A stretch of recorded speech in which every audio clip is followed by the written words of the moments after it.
Continuamos y ahora estamos con nuestro compañero Josué. ¿Cómo estás, Ernesto? Bienvenido, Josué. Fíjate que en la mañana, empezando el programa, dimos la noticia de que, bueno, pues hoy es 2 de octubre y hoy recordamos una de las fechas más sangrientas de México.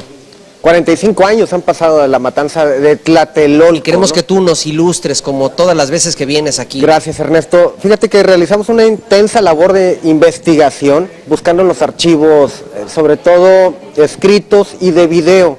Hay poca información. ¿Sabes tú que muchos de los videos que se grabaron esa tarde, noche del 2 de octubre del 68 se destruyeron cuando se incendiaron los estudios Churubusco? ¿Cómo no? Me acuerdo. O sea, hay memoria perdida, destruida, para siempre.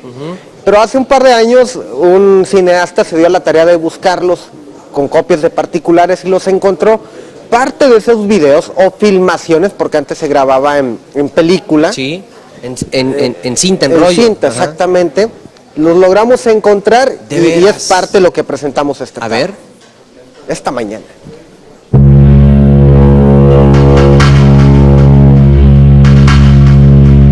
En el Distrito Federal se ubica la Plaza de las Tres Culturas. Se le llama así por contar con ruinas de la cultura azteca, una iglesia de la colonia española y edificios de la era reciente.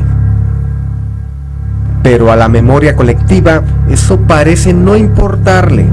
Lo que trasciende es lo ocurrido el 2 de octubre de 1968.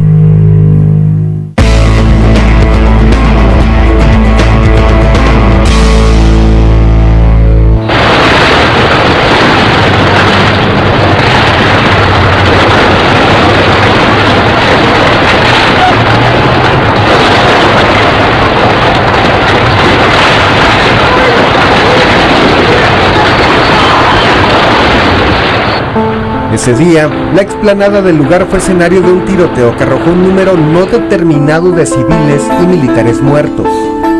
Hace unos años se creó una comisión para investigar lo ocurrido, pero se toparon con una pared difícil de escalar.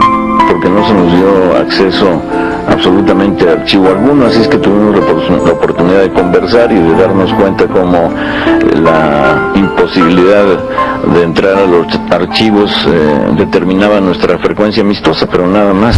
Las crónicas y sus protagonistas coinciden solo en lo siguiente: la plaza estaba ocupada en su mayoría por jóvenes civiles que protestaban contra el régimen presidencial.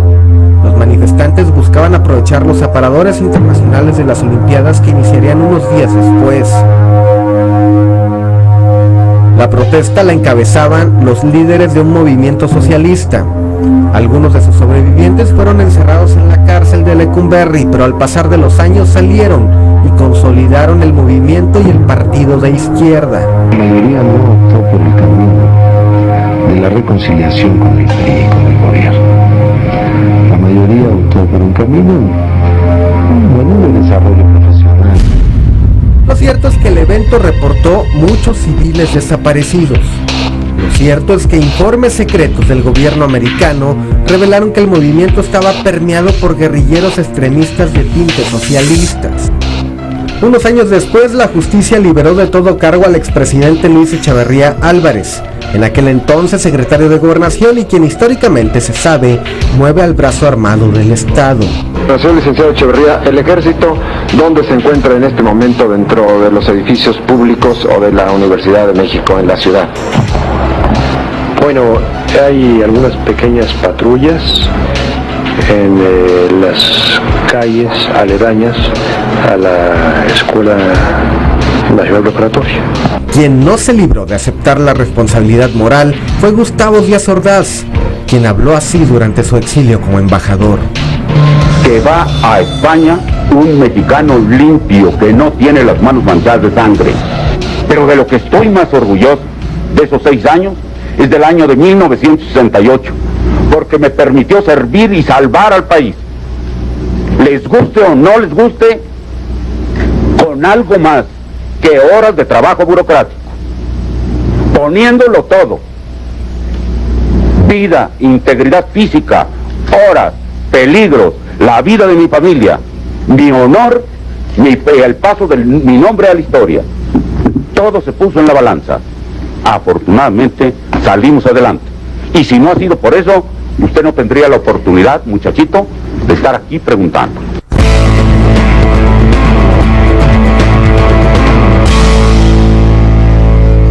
Lo que sí te digo, mi querido Josué, que o sea, qué hombre, qué valor de tipo, ¿eh? O sea, cómo respondió, bueno, también el reportero, ¿te imaginas la cara? Me hubiera encantado ver la expresión de ese muchachito, al que le dice así, que se atrevió a hacerle la pregunta, no era mexicano, eso se lo hicieron en España cuando él era embajador, eran periodistas españoles.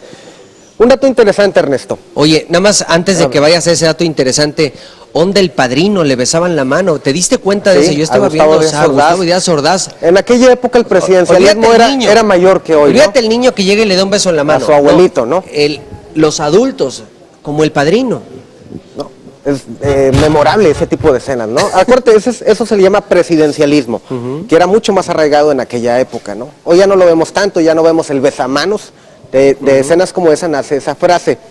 Dato interesante, durante la presidencia de Díaz Ordaz y de su sucesor López Portillo ocurrieron otros episodios políticos sangrientos, penosos para la historia del país. ¿Cuál? El asesinato de Eugenio Garzazada. Sí, cómo no. La matanza de estudiantes en el 71, también ahí en el Distrito Federal, que tuvo que ver con un movimiento de Nuevo León. Y número 3, el accidente aéreo en el que falleció Roberto Madrazo. ¿Recuerdas que lo platicamos aquí en el municipio de Mina? De hecho, ahora que fuimos a grabar el video de Tigres del Norte, mostramos pasamos el cerro, justo por el cerro. El Cerro del Fraile. ¿Por qué mencionamos a Roberto Madrazo en esta ocasión? Aquí tenemos una copia de un documento desclasificado del gobierno de los Estados Unidos, del Departamento de Inteligencia de los Estados Unidos, en el que los espías o informantes hacen un recuento de todos los hechos ocurridos el 2 de octubre del 68 en la Ciudad de México.